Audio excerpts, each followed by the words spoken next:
I was making $12 an hour and working 12 hours. So I was doing good.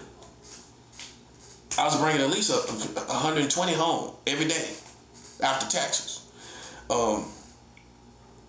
So I can work. Like that job, I was responsible for. Like I like it where I'm responsible for my own work. Why? Where there's nobody to blame, ain't nobody lingering over my back and watching, you know what I'm saying, breathing on my neck. I can handle this job on my own. You know what I'm saying? Like this job was to handle a whole trailer and stock the whole trailer with the products from Keebler. So it's like building a puzzle. So you have to put all the heavy stuff at the bottom and the light stuff at the top and make walls all the way. That's what your shift consisted of. It took you 12 hours to do it.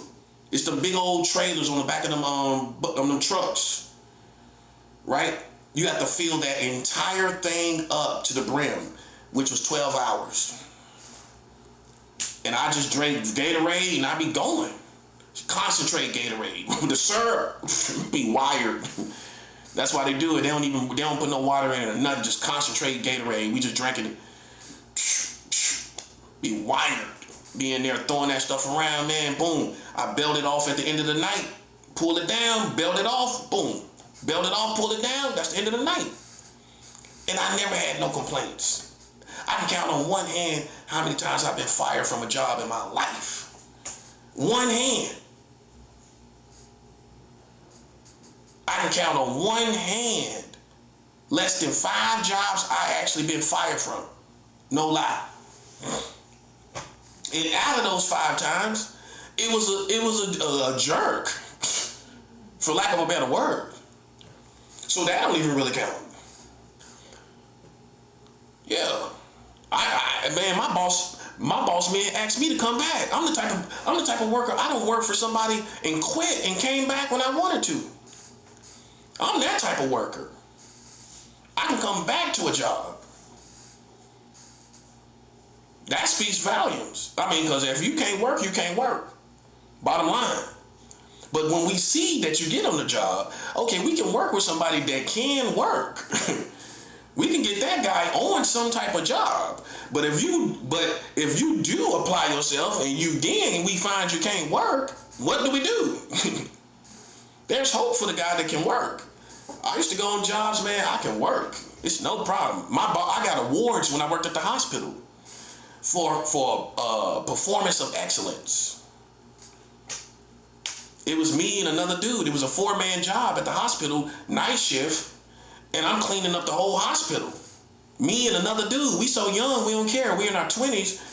We young. We just don't run in circles around there. Like I said, me and another black dude, 2 black dudes running the whole hospital. The whole hospital. They couldn't wake us up to the whole thing, but we was. If they told you, yeah, y'all running the whole hospital, we were like, yeah, well, we want a raise. I want a raise. I think the guy I was working with, he was talking about he wanted a raise. You know what I'm saying? But they give us a little raise here and there, you know. But that was my best job I ever had, was working at the hospital, because they had benefits, everything. Oh man! And then they give you every pay period. They give you a day's wage, so you get an extra 8 hours without working. Every pay period they give you 8 hours for free. Man, I was killing it. I let that stack like that, and then if I want to go to the motel, you know what I'm saying, I want to go hang out, I just pull it off. And you can go to any computer at this time in the hospital and go into your account and add it to your pay period. That's how hot it was, man. I mean, any random computer in the hospital while you're working. I used to like go sit down and all the hours that I stacked, I'll take it and put it on my next pay period. Boom. When I know I'm finna have fun, do something, you know what I'm saying? But at that time, I was just making money so good, I was just working. I was just in the groove of working, as you know how that feels, you know? So I know how it is to do that. But then there's always something, man. You know, why I left that job was because, the reason why I left that job was because they did me wrong on my bereavement with my grandmother. Much as I worked for that job, with my grandmother, which is very important to me, right? She passed away. Okay, so this manager that was new to my department told me to take as much time as I want. That's leeway, right? That's leeway. I'm already gonna get 3 days for bereavement, right? So then when you tell me take as much time as I want, it's gonna be more than 3 days. That's common sense. Who gonna tell you? Who gonna tell you take as much time as you want, but that's only standard bereavement? Why say something then? What he was doing was being fake. He was being courteous, but it was fake. Take as much time as you want. Okay, that's what I did. That's what I did. But he could have called me, and he didn't, because he wanted to get rid of me, and that's what it was. That's what it was. He wanted to get rid of me anyway, because me and him was hitting heads about some things. Like, I worked there longer than he did. The only reason he had the job, he was a 22-year-old kid over a whole department in the hospital. This dude was 22 years old. Basically a puppy over a hospital department and what all it consists of. So he came in trying to tell us how to do our job, and I'm the one that checked him. Listen, I've been like this for a long time. The prophet is the one that pulled him to his side. Because what he wanted to do was make us wear these same gloves, these thick yellow gloves. For all the trash and stuff we do, and we got to deal with these same gloves. What we were dealing with before that was disposable gloves that stop at the wrist. He wants us to wear these long gloves that come down to our elbows. And then we got to wear those same gloves every single day. So what I found out was that if you wear the same gloves, when you sweat inside the gloves, that's going to eventually create mildew. And that type of mildew can get in your system and poison you and kill you or make you sick. So I proved this and I showed it to him online and everything. That's how I've been like this smart this whole time. So I beat him.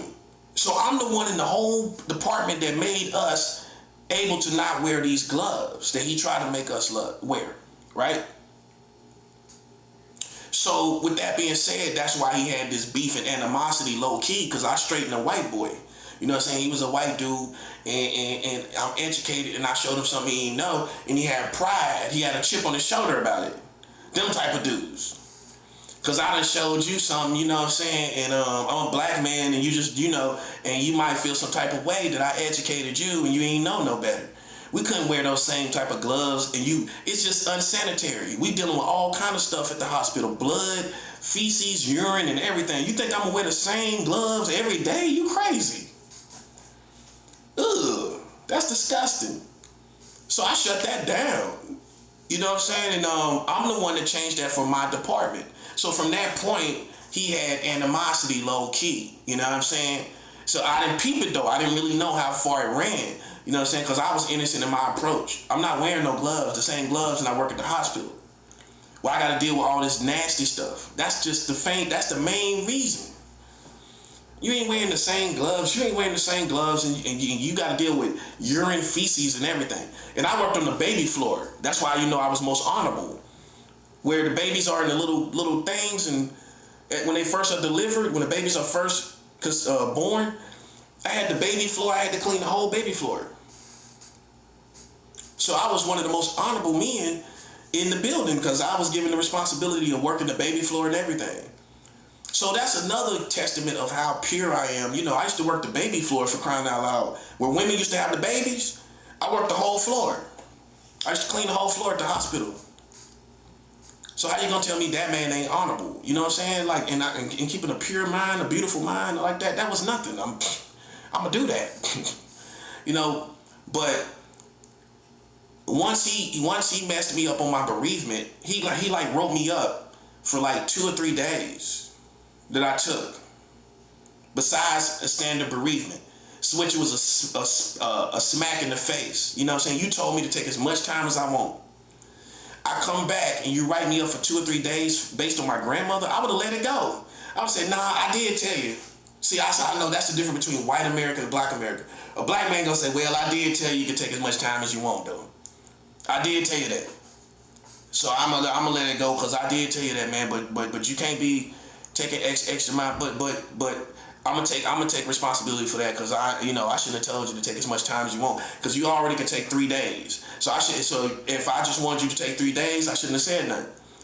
I can't be nice to a fault or and then shoot myself in the foot and then get mad at it. So with that being said, man, like once he wrote me up for 2 or 3 days, I couldn't take it. I couldn't take it. I worked for maybe 2 or 3 more weeks, and I kept talking to everybody. You know how you talk to people in the department and talk to them about everything. And everybody was like, man, you should just let him fire you. But he wasn't firing me because I'm a good worker. He was mad because ain't nobody working like me. It's like a slavery, man. If you're a good worker, you're enslaved to these managers. They be wanting you there. I done had people call me on my days off and everything, man, because people want your work ethic to run this, or they just want you there. They want a person like you there, and so I've always been a hard worker, man. So my point is, all the way back to my point, we as black people have no problem with working hard.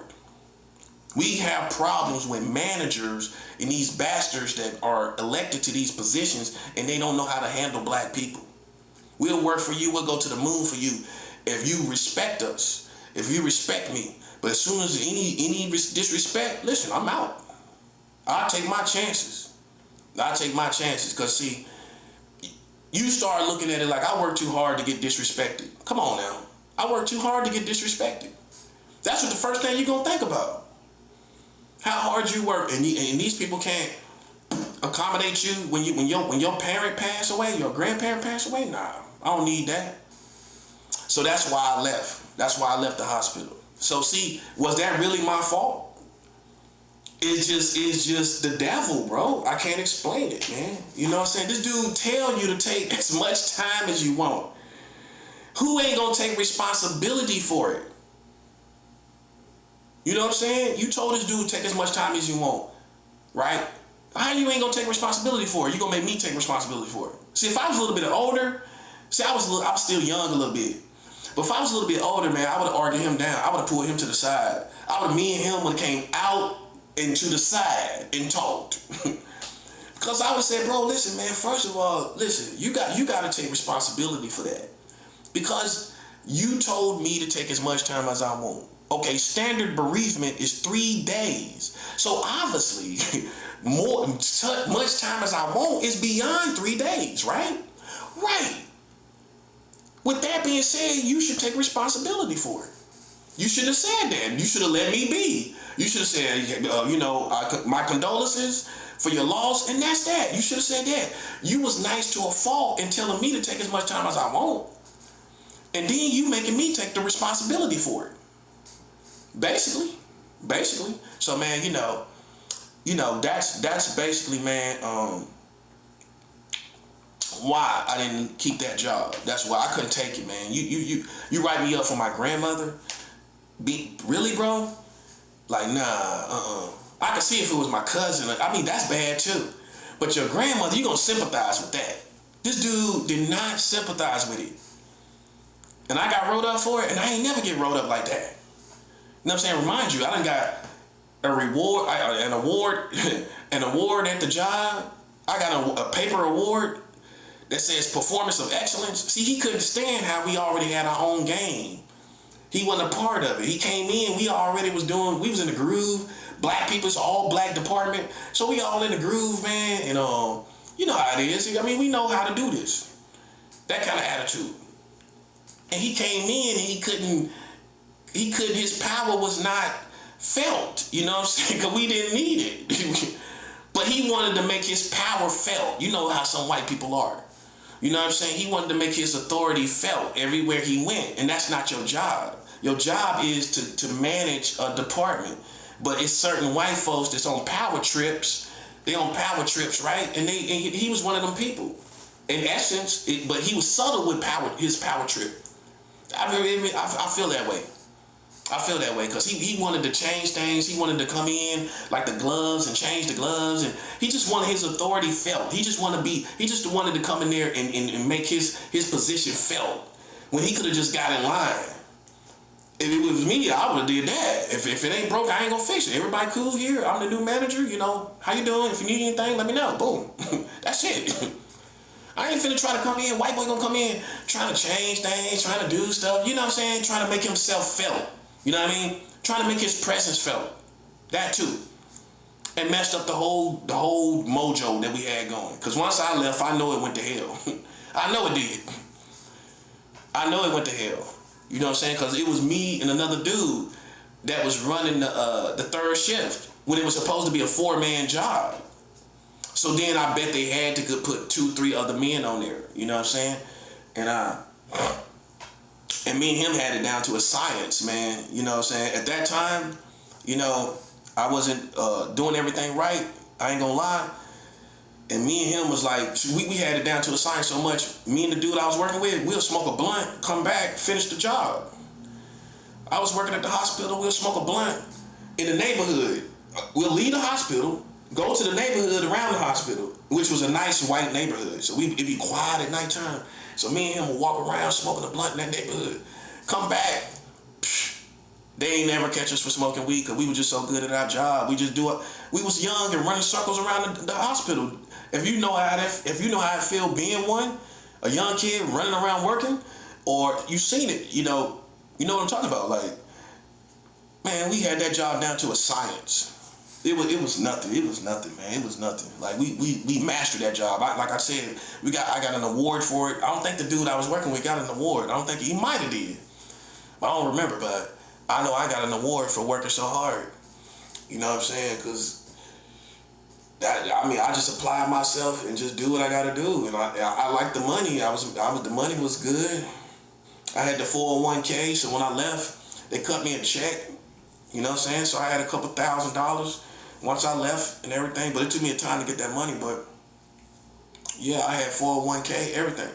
Benefits. That's what we call it, benefits. But see, it ain't like it was even from that time. That was like the early 2000s. It ain't like that now where, you know, you can just go in and apply yourself and make money and lower your head. And it's just the managers are just the worst thing. The managers are the worst. And the staff too. the people, your co-workers, them too. They make it a living hell. You know what I'm saying? So it ain't that black people can't work. It's just that managers and co-workers have went to hell. It's not the same environments, and you work a job, you have relationships with those people, whether you like it or not. You have relationships with them people. You have relationships with them, and if they horrible people, you're gonna be in hell living with them, working with these same people day in and day out. It's not gonna be good. You know, that's what most people are. You know what I'm saying? That's something that, you know, your society expects you to sidestep, but you can't. It's not that easy. It's not being weak. I can show you the strongest man right now, ready to quit a job. And he can have the strongest psychology, the strongest whatever, physically, everything, all that. And it's not a matter of strength, it's a matter of disrespect. And if you want to tolerate it, you know what I'm saying? And it don't make sense. That part too, it don't make sense for you to be disrespected. Come on, man. No. That's what it boils down to, man. People will leave a job about their respect, bro. Because it's just the elephant in the room if you're working hard. I mean, how you gonna work there and be in disrespect? You can't even see it eye to eye with them kind of people. Cause they not acting human. They can't see you face to face as a person and look you in your face and you know, after that kind of stuff. You know what I'm saying? You I don't respect you as a human being. I don't acknowledge you. I don't take you seriously. That's the best thing to say. I don't take you seriously. If I work hard for you and you don't respect me, I don't take you seriously. Because you're not putting things together that's in front of you. Okay, I'm working hard in front of you, right? Okay, then that demands a certain amount of respect. And if you don't get that, man, listen, I can't be mad at you if you quit. I can't, because you're not motivated. You're not gonna be motivated. See, the old school generations before us, because they had to deal with racism and all of that, they would take everything. You can't go talk to your mom and them about it because they're gonna tell you, all the stuff they had to take working for these white folks, and that's how they gonna put it. That's how my family gonna put it in North Carolina. Working for these white folks, all we had to take and all this stuff. You can't go talk to your mom and them because they OG, they gonna tell you, listen, you know how much I took off them white folks? You know how much I took off them white folks? I had to get out on my knees and scrub. They gonna tell you all that. I had to do this. I had to get out on my knees and do this and do that and scrub this and all this, and them people still act like they ain't had no respect for me. That's what your mama and them gonna tell you. Our generation, we ain't got no tolerance for disrespect. That's just what it is. And then the younger they get, I know it's worse. I know it's absolutely worse, man. You can't disrespect these young people and think they gonna work for you. Now, if you're a real captain, man, they'd be willing to die for you in real life. You work for a good manager, man. He good-hearted person. He been taking care of you. Been, putting food in your been putting food in your life. Putting food in your life. Listen, man, you almost die for that man. If you start having the holidays together, good times together and all of that, that become like your brother. You know what I'm saying? And that's what you're looking for. You know what I'm saying? And it's out there, but it's almost like you got to interview who's the manager. That you got to qualify the manager. You got to put in applications for the manager, so to speak.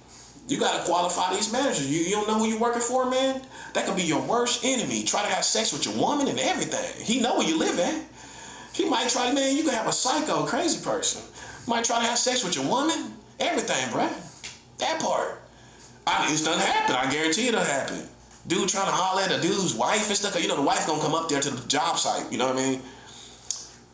And then these days, man, if you and your wife ain't doing, or you and your companion ain't doing so good, and he trying to holler, she know he the manager. See, a woman gonna think, oh, that's the manager right there. That part, meaning money. A woman gonna look at him like money. And that's how he gonna present himself. You know what I'm saying? So you might have to deal with all kind of stuff, man. You know what I'm saying? All kind of stuff, man. You know what I'm saying? That's what we running from right there. These people. You know what I'm saying? And then the president can't address that. All he gonna do is tell you should go out there and work. You know what I'm saying? Ignore it. He gonna tell you ignore it. You can't ignore that. You can't ignore a jerk that you work for. How you gonna ignore him? He in your face all the time. How you gonna ignore him? You got a bad manager. I already know it's over. I'm just wondering when I'm gonna quit and what job I'm gonna go to next. You can't work for these people. See, that's a thing that most people ain't addressing. That working for these managers out here, these bums, these bozos. You know what I'm saying? You got to go work for these bozos. If a black man could go into a job site where he ain't got to work with nobody and he just clock in, clock out, and make money, who ain't gonna do that? You ain't got nobody to worry about. That's the true test to see if you lazy. If you could go work down the street and ain't nobody gonna be there, you just go in, get your money, and come home. You ain't gonna do that. All you gotta do is go down the street. You can get past that part. You get past that part, you go in, especially if it's third shift, you go in, you clock in, clock out, you ain't gotta worry about nobody. Who ain't gonna do that? Man, most of us black folks be running from these people, man. I'm telling you, that's what it is. It ain't that we scared of them, we don't want to tolerate them. They bozos, punks, chumps. The chump is hard to tolerate because he's a weaker version of what we should be as a human being. Who can tolerate that? You know what I mean? In any circumstance, and jobs is no exception. This person is a chump. You know what I'm saying? And it's expressed in so many ways. It's like, ew, I can't do this. I'm serious. That's what it be, man. And kids getting cooler and cooler, and they can see a chump all day. Think about it. Old bozo. Old bozo. Put an O on it. Old bozo, man. He ain't just bozo, he old bozo. Old bozo, bro. You don't want to work for him? That's what it is, man. I guarantee you, most of these people ain't lazy, man. They just don't like working for no bozos, bro. Man, I'm just saying, bro. Just keep it 100, man. I'll come in, do my job, keep my head down. That's it. See, that's how I was bred by my family. You don't go to the job. You don't go to a job trying to make friends. You don't go to no job trying to make no friends. You go in there and you get your job done and you leave. Because as soon as you start trying to make friends, that's when it's gonna go to hell, and you're gonna mess up your bread and butter, and then you ain't even gonna want to go there. You sleep with somebody at the job, that don't go right. She could be spreading all kind of rumors, messing up your reputation. So we learn to take precaution, proceed with precaution with making friends or dealing with people on the job. Because you're going to be there for the long haul. My thing is, I'm going to just get to know you. I'm going to take my time getting to know you too. I'm going to watch you in action too. No pun intended. We on the job, I'm going to watch you in action. I'm going to see how you carry yourself. And if everything is cool, then, I might talk to you, chill with you a little bit. Nothing serious, but I ain't going to start out hitting the ground running trying to make friends. And that's how people be approaching you these days. Like, hey, what's up? Hi. Like, dang, man. Like, okay, what's up? But you ain't trying to rush it, man. And some people be trying to rush it. Like, let's hang out. You want to go out? Hang out? I give you a ride home. It's like, nah, I'm cool. It's already too straight. It's too pushy, Like, the person don't know how to slow down their mind. Like, okay, I'm going to be here for a long time. We got a lot of time to get to know each other. Let me prove my work ethic to these folks. Let me prove my work ethic to these managers and everything. Let me get that under my belt before I start making friends. You know what I'm saying? Because just in case me and you don't make it out. Listen, if I mess up and me and you fall out now, who you going to get rid of? Me. Because I ain't proved myself.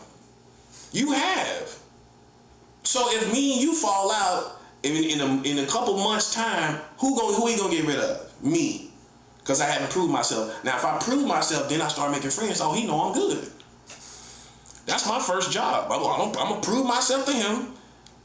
I'm going to let him know I can work before I start making all these friends. Because you got some people that come into a job to make friends so they be good.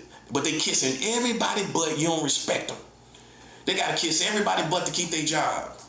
And see, once you start doing that, listen, you got to keep doing it. You got to keep kissing everybody but. You got to keep doing it. You gotta keep kissing butt. Me, I don't kiss nobody but. I'm just come in, do my job, and everything like that. On my lunch break, I stay by myself. I ain't gonna go in the lunchroom. If everybody in the lunchroom, one thing about me, I ain't going in there. Nope. Ain't nothing but drama. Ain't nothing but drama, the potential for drama. And that's all they want to do, sit around and talk. And see, when you start separating from them, they already look at you as an outsider. That's okay. Because that's going to determine if that job is for me or not. If I got to be in everybody's face at lunchtime, in the lunchroom, that ain't for me. I'm not in high school. I'm a grown man. I can't be in the lunchroom at everybody's face. That's not my personality. So I'm going to get along by myself and do me. And me being a Christian, a lot of times I just got by myself and pray in the Spirit, pray in the Holy Ghost, and come back to work. They don't know I'm prayed up. You know what I'm saying? Y'all was playing around, horse playing on your job, on the lunch break. I'm prayed up. You know what I'm saying? I'm coming back prayed up. You know what I'm saying? So, that's another reason I separate myself too. Because at lunchtime, I'm going to pray up. I'm going to get prayed up. Come back good, strong, you know what I'm saying? Back focused. That's part of a Christian. They walk. They got to, on lunchtime, that's time to pray. All these suckers, time to pray. All these lames, time to pray. You know what I'm saying? See, it's no more respect. It's just no more respect. That's what it is. You know what I'm saying? It's just no more respect and stuff. And people just expect you to come in there because they know they can get somebody else to work there. They're going to treat you like you're disposable. Unless you got to stand out. You like me, I always got a stand out personality. And, then they're going to give you more respect because they know they ain't going to get that kind of worker nowhere else. That's gonna go up and beyond and be consistent and everything and kind of mind their business, and they gonna miss you. They gonna miss you. They gonna miss that kind of work. I know they miss me at the hospital. The people that count, the people that actually count, the co-workers. I know they miss me, bad, real bad. They probably missed me real bad, especially the dude I worked with. I know he missed me real bad, boy, because me and him just beat the whole hospital, the whole thing. Man, that's how good we was, man. We beat we worked the whole hospital. But when it's a young dude, they couldn't tell us that though. We be around there young, energetic. It's just gonna be y'all. Okay, we take it as a challenge. You get older, you're like, hey, wait a minute. I want a raise. Hey, wait right there. I want to raise. Stop right there. Yeah, man, but so that was my best job, man, working at the hospital and everything. I proved I can work. See, once you prove you can work, now we know that's not the problem. That's not the problem. That's what a psychologist is going to tell you. That's what a person that's understand behavior is going to tell you. Okay, that's not the problem. We got to figure out what the other problem is. I'm going to tell you what it is. We ain't working for these bozos. That's what it is. That's what it is. Ain't nobody working for these bozos. I'd rather be broke. Some people rather be broke. Some people rather be out of a job. They have to make relationship with these lames. You know what I'm saying? They know that for however they got the position that they got in life. I don't know how they got it. I can tell you right now on a Saturday afternoon, people are dealing with some lames right now, working for some lames right now, just straight suckers, man. You wonder even how they got the job to manage these people. You just wonder how they even got it. Suckers, you know what I'm saying? Them type of dudes. And for me, you ain't gotta be a street dude not to be to avoid being a sucker. A sucker could be somebody that's even in the streets. If they don't know what they're doing, so it don't rely on street wisdom and all of that. It's just being cool. Cool to me from a black man is knowing what to be at all times. That's my definition of being cool. If you don't know what to be at all times or any given time, as it presents itself to you, you're not a cool person. A cool person knows how to navigate and appeal through any situation. That's a cool person. If you don't know what to be at the proper time, you're not a cool person. So if you're a manager on a job and you don't know how to navigate and be what you need to be to the community of the job site, you are not a cool person. You're a bozo. You just working up there, you're a jerk. Now you see what I'm saying? And you're not paying attention to things. You're not paying attention to the people and everything they need. You're a bozo, bro. And then I can show you somebody that never been in the streets at all. He don't smoke weed. This other dude could smoke weed, could smoke cigarette, drink, everything. Bozo. I can show you a nerd, Poindexter, that's cooler than him because he knows what to be on the job as a manager. You know what I'm saying? I'm going to have way more respect for the Poindexter. I'm going to be dapping him up. Yeah, what's up? You know why? Because he got principles. And the lame's a sucker over there drinking, smoking, and everything else. He a sucker because he has no principles. You know what I'm saying? This dude over here, he a Poindexter. He ain't never been in the streets. I'm going to give him more respect because he know how to treat his workers. He know how to treat his workers.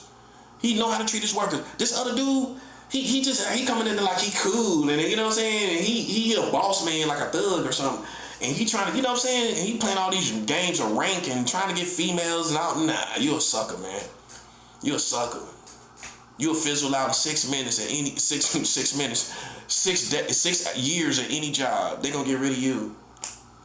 They're gonna get rid of you. You know who gonna do it? The workers. They're gonna complain about you. And you're gonna stay there for about 6 years, wherever it's at. And you're gonna be gone. You're gonna be another manager somewhere else. They become serial managers. They've been managers 5 times somewhere else because of the same behavior. Trying to bag these young girls. See, these days at the fast food places, you got all these old managers trying to bag these young girls. Now, I ain't hating. I'm just keeping 100. You know what I'm saying? They all on the job site trying to have sex with all these young females. Think about it. That's what they doing. Think about it. They trying to have sex. Them old dudes trying to have sex with all these young girls on there. So he gonna try to flex on you and keep you in check. So he having sex with all the girls. That you got that. Some of these politicians don't even know that kind of stuff is going on in America. It is. These managers are trying to have sex with all these girls on the job. And then the dude that's the real rooster, he come on the job, you know what I'm saying, and the girls like him, you know what I'm saying? He ain't gonna want him there too long because he get all the attraction from the females. So it ain't a matter of him working hard. He just don't fit in because he getting hated on because the girls like him. And they his age anyway, and this old manager trying to bag him anyway, so he gonna get rid of him. And what you gonna tell me about that? What you gonna tell me about that? Ain't nothing you can. It's an unfair reality, I guess you could say. Cause what this dude gonna do? He gonna dumb down? He gonna dumb down from being the rooster that he is. You know, head honcho. A rooster just stands up. You know what I'm saying? What he gonna do? Dumb down? Probably not. If he real, he gonna be the same personality. And the dude can't stand it. You know what I'm saying? So then what he gonna do? He gonna just wait for him to do something wrong and get rid of him. That's what it is. He already know he don't like him. So all he gonna do is he gonna tolerate him he might tolerate him for about 90 days. You know what I'm saying? He already know. He gonna keep you there for about 90 days, then he gonna start the egg timer. He gonna start nitpicking and trying to find stuff to get you out of there. Or he hoping that you hang yourself. You know what I'm saying? Either one or the other. You know what I'm saying? This is the type of stuff that the preacher gonna address, and you ain't gonna find these politicians. They gonna expect you to go and work all these jobs and all this stuff and all these different politics and controversies and different things. They don't know nothing about it. They don't know nothing about it. You know? They don't know nothing about it, man. And that's just the straight work. Not the streets, work. You got to deal with all of that. And then you just add that to any job site, man. Suckers and everything, these cliques, and the dudes that work the hardest, like 2 or 3 of them, right? If you don't fit in that too. Let's just say you work for like UPS or something. I mean, FedEx. You got the hard workers. You're going to have them, they're going to be homies. But for whatever reason, you know what I'm saying, they ain't embrace you. You feel me? But you work just as hard as them. Now they going to cause a division. In the politics in the job. You know what I'm saying? Because you don't really rock with them, but you work hard. Now you see what I'm saying? Now that's your position. You got to work against these guys almost. Or they working against you, if that makes sense. And it's like, man, a dude right now shaking his head because, like, what can you say? You got 3 dudes, and they clicked up. FedEx at the top don't know nothing about these ignorant people on the bottom. When you got these 3 dudes clicked up and they ain't let you in for whatever reason. It could be because one of the girls like you. So one of the dudes that like the girl, in them 3 dudes, now he done pushed you on the outside. Nah, I don't like him. So now you struggle because the manager is expecting y'all all to work together, but now he throwing salt in the game. And you ain't even doing nothing to deserve it. You know what I'm saying? So now you got to deal with that. Now you got to halfway kiss their butt. But you ain't going to do that. So then you're going to be on the outside working hard by yourself when y'all supposed to be working as a unit. You know what I'm saying? And then that's what dudes, I guarantee you somebody going through it right now. And he worked just as hard as the next man. But he got to deal with all these politics. It's not just as simple these days to just go in and put your head down and work at a job. It's not that simple. And some people think it's that simple because they simple-minded. You know what I'm saying? You simple-minded, bro. It ain't no way you can go to a job and it's that easy where you just put your head down and get your bread. Man, listen. Everybody will be working. If that was the case, you go to this good old job and then you got to deal, you met all these professional black people and professional white people. But then when you get on the actual job site, you got all these ghetto people, all these ratchet people. Like, here we go. Okay, here we go. Here we go, like the streets. Now you back with your eyes and ears open like the streets. You gotta be like that. You halfway ready to check somebody on the job like that. Because that's what it is. That's what it is. I mean, and then dudes succumb to the same mentality on the streets. That's why you got people now getting shot from the job site. They're getting shot. Managers, people that work there, they're getting shot. Because it's the same kind of mentality, man. That's why I pride myself on being professional. Professional takes you a long way. Ratchet, that's for the streets. Sometimes you gotta come ratchet because that's the only language. I'm not saying do it, but I understand why people do it because that's the only language people understand. If you ratchet and you pose a threat, you know what I'm saying? But that's the streets. But see how I get taken into other places. You know what I'm saying? Like, people pose a threat to your job and you ain't having it. You know what I'm saying? You ready to trip. Because, man, you know you just coming in there working and they trying to be buddies and stuff. You ain't trying to be no buddy. If you raised with right parents, they taught you to go in there, get your bread and get out. Go in there and get your bread and come home. Don't deal with them people. Don't even talk to them. You go there and work and don't talk to nobody. That's how I was bred. I wasn't bred to go in there. Yeah, I got some friends on the job. My mom never talked like that. You know what I'm saying? My mom, she talked about people respecting her when she did her job. But we don't, I don't go to no job to make no friends. I don't go to no job to make no friends. For real. You know what I'm saying? I go on the job, get my bread. But see, it ain't that easy. You think it's that easy. See, all these old people in America, you think it's that easy. Well, why they ain't working? Do you know how it is working these days? You ain't been in the real workforce in what, 20 years? About 30 years? Come on, man. You ain't been in the workforce about 30 years. You know what I mean? You don't know how it is. It's just like the streets. It's just like the streets. Just imagine the street mentality on the job. Even though they try to clean it up a little bit, you still got the mentality. Come on, man. That's what it is. And you got to deal with all these politics, and you know you're the hardest person on the job. It's like, okay, do I raise up and regulate at this job or what? What do I do? Damned if I do, damned if I don't. If I check these people, then what? Now I'm an animal. Now I'm already on my way out because I spazzed out a little harder than I should have. You know what I'm saying? I know they lanes, but I had to check them. You feel me? But then you start looking like the old washed up dude from the old school, from the 90s, checking these young dudes. Or these old heads. But now you look like, you washed up. You know what I'm saying? Because you don't know how to politic. And it ain't even that you don't know how to politic in the days that we live in. You don't know how to play chess in the days we live in. It's just you don't have a tolerance for it. And that's what you got to work through yourself. Your intolerance for foolishness and disrespect. That's the art of the game. You know what I'm saying? That we got to play right now. Because, these suckers they ain't even a threat at all. But what you going to do? You going to smash one of them and break them? You going to fold them? What you going to do? So you got to learn to play chess. You know what I'm saying? Because a lane going to fizzle out anyway. One thing for sure. Before I finish this message, a lane is going to fizzle out. A lane going to fade with the wind. Like Master P would say, all y'all fake dudes going to fade with the wind, bro. That's part of life, because something going to catch them, something going to get them. They lack of principles, something going to catch them. That's all you got to do is wait them out. That's all. Guarantee that. So, but that's how it is, man. I'm going to keep coming back on this stuff, keep teaching on this stuff, man. Yeah.